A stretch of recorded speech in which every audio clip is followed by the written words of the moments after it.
He can't go to the club because he's a preacher, man. But he can walk by the club, but he can't go inside the club. And the young girls, 18-year-old women, see my dad that say be falling out because he the latest, man. I know y'all 18-year-old, 20-year-old women, 21-year-old women want to be with the latest, man. And then I'm 39, he's 7 years old, and y'all want us to parade around in front of y'all boyfriends. Even the girls on the Jersey Shore type of girls, they all want us. All the women want us that. Do you think my age, being 70 years old, may present a barrier? No, well, the only reason is this.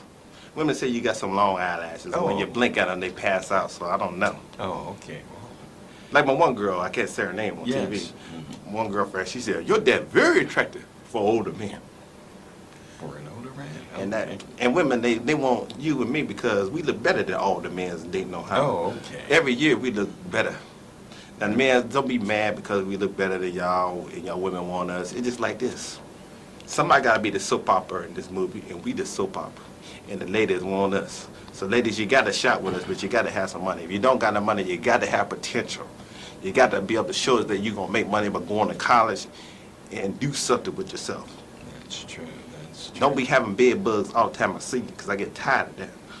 You got to have some money, you got to have a nice car. You got to have that, then you got to have the qualification to be with the ladies, man. Now, 18-year-old girls, you better go to school, get a degree, but if you ain't got a degree, borrow money from your mama, because she want to give the ladies, man, anyway. But right now, if you want to be parading around us, you got to have more than milk cookies. You got to have something going for you, because we the ladies, man, and they know how. Well, that's very true, David. David, I greatly appreciate this get-together that we have each week. Discussing the very important topics that many people are discussing. And we're just putting our input into, you might say, the pot, and we'll stir it around, and perhaps someone can get something from our little discourse and powwow, our talk, and so forth. That's right. These are jokes, ladies. Yeah, they're all jokes. They're all jokes. 'Cause I know y'all think it's funny. We are funny, guys. Sometimes I laugh at our own jokes myself. But they funny when I tell my girlfriend. She listened to the whole show, Kathy. She watched the show. I said, "How you like the show?" She don't think it's funny. She said, "I hear about you and your ladies." I said, "What?" You actually talking to them girls on the show? Nah, we just entertaining ladies. We true to a woman. Yeah, that's true. We just entertainers. That's right. right. You know what I'm saying? If we found the right mate, the right woman, we'd be true to her. We would be true to her. To her and her only. But she got to have a good income because the economy bad. She got to make more money than my dad, more money than me. That's true. And she got to be very feminine. Very feminine, very feminine. And look like Halle Berry, because we tired looking at Grace Jones type of women. I done had them all the time. I was unemployed for a while. All of a sudden, I thought this was my curse. You know when you broke and you ain't got no insurance, you go to the dentist, they look at you like you cancer. They do? No kidding. Do you bad? What kind of insurance you got? I said I had no insurance. All of a sudden, the room get quiet. You almost about ready to get walked out the door, and ain't even security. Is the nurse about to walk you out? That's amazing. But when the money goes, love goes. Love goes. And friendship goes. Friendship goes. That's what I've been told. But thank God bless us with the looks, and the women want to be seen with us, and pay for the ladies, man, of Dayton, Ohio, Halle Berry. I think a phone ringing, so you should get a phone call from her after she see the show. Okay. Me, I should get a phone call from Janet Jackson. So I already have Kim Kardashian's mother, because she about to leave Bruce. I said she the one making the real money. She's managing the girls. I want a woman. And she looks attractive, too. She has no gray hair. She in her 60s, ain't she? Yeah, that's right. And not a gray hair in her hair. Not a gray hair. Not one gray hair. So it's going to be a wedding today now. I'm getting married to Mrs. Kardashian, and Dad going to be married to Kim Kardashian, and you're invited to the wedding because we're going to put it on TV because all the weddings are invited. Kanye West, I'm sorry, but you just out the ball, but Dad going to marry Kim Kardashian. I'm going to marry her mama, and we're going to have a date. Well, it's between Kim Kardashian and Halle Berry. Halle Berry. So one of the two he going to marry. But, and they going to pay for everything. Oh, that would be nice. That would be nice.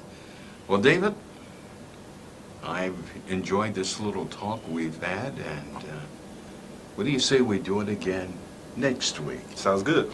Sounds like a winner. And so until we meet again, may God bless you and your family. We're just taping Obama coming to Dayton, Ohio. We hope you enjoy the show. Make sure you vote. Every vote count. If you got to, go to the polls. We're going to vote. Make sure you vote for who you feel will be the best president for the campaign. Every vote count. What do you feel about that? Well, I believe that you should not think that your vote doesn't count. It does count, especially in a close election like this election for the president and vice president of the United States. So whatever you do, make sure you get out and vote. Your vote does make a difference. Go out and vote. If you need me, I'll hold your hand if you need to go out and vote. Take the kids out and vote. Take everybody. Take your grandma, take everybody. Go out and vote. Every vote count. The future depends on you. And only you. Your vote might be the number one vote to count. I'm going to vote. Everybody in America vote. You going to vote? I'm going to exercise my right to vote. Vote. Voting is the way. Because if you don't vote, nothing's going to change. Amen to that. And it can get better. It's already good now, but it can get better. Vote is very critical. We need all of us together to vote.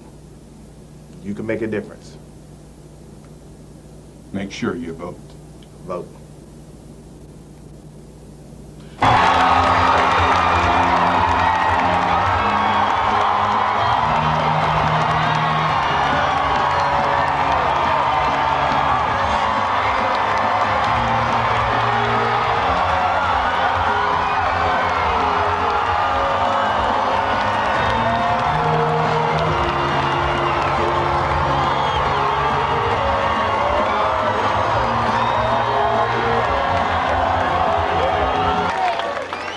If you want to know where to vote, you go to vote.barackobama.com. He already voted, and he's proud of it. Not just a choice between two candidates or two parties, but two different visions for this country that we love. Well, last night we had our third debate.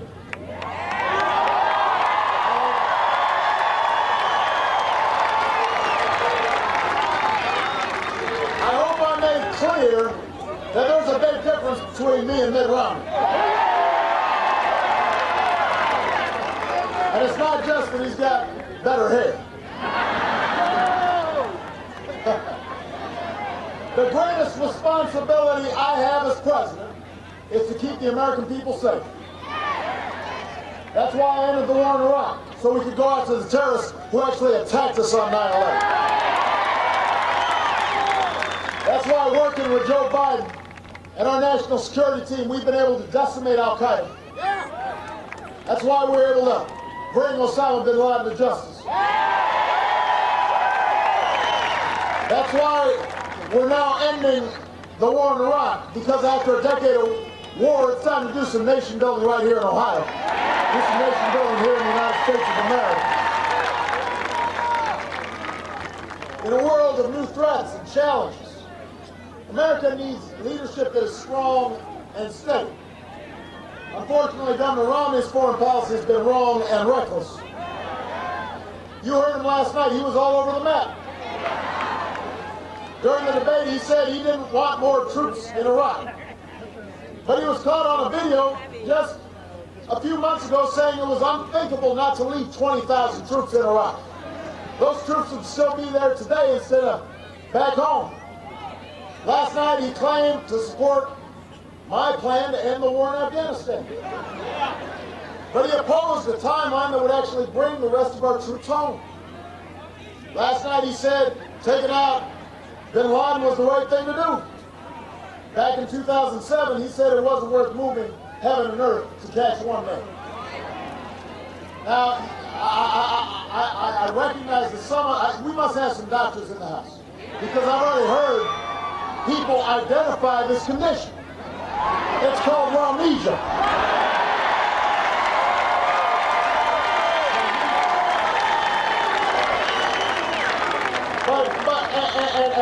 And we had a severe case breaking out last night. So I want to go over the symptoms with you, because Dayton, I sure don't want anybody to catch it here in Ohio.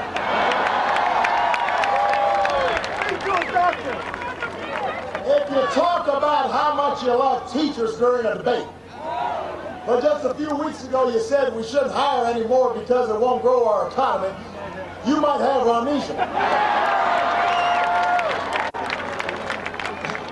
If you say you won't give a big tax cut to the wealthy, but you're on a video promising your tax cut would include the top 1%, that sounds like a classic case of amnesia. If you say that you love American cars during a debate, you're a car guy, but you wrote an article titled, "Let Detroit Go Bankrupt," you definitely have a case of amnesia.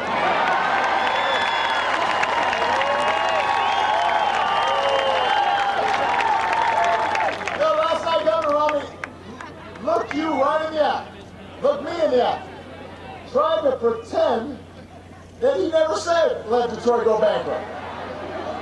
Tried to pretend he meant the same thing I did when we intervened and worked to make sure that management and workers got together to save the U.S. auto industry. Pretended like somehow I had taken his advice. The people don't forget. The people of Dayton don't forget. The people of Ohio don't forget. If Mitt Romney had been president when the auto industry was on the verge of collapse, we might not have an American auto industry today. We'd be buying cars from China instead of selling cars to China. And you know how important that is to Ohio. The auto industry supports 1 in 8 Ohio jobs. It's a source of pride to this state. It is a source of pride to our country. It's a source of pride to generations of workers. I refuse to walk away from those workers. I bet on those workers. I refuse to walk away from those jobs. I understood that Americans can compete. I wasn't about to let Detroit go bankrupt or Toledo go bankrupt or Lordstown go bankrupt. I bet on American workers. I bet on American manufacturing. I will do it again because that bet has paid off for Ohio and for America.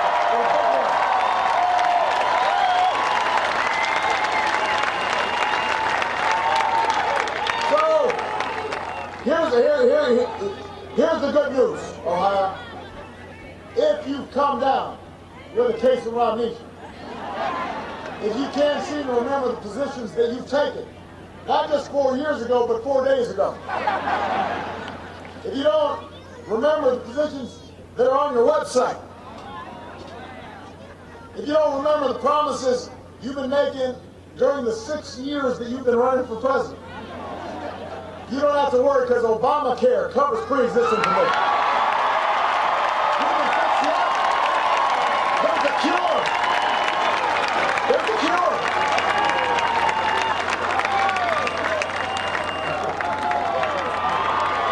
There's a cure, but you got to vote to make sure that the medicine is there for amnesia.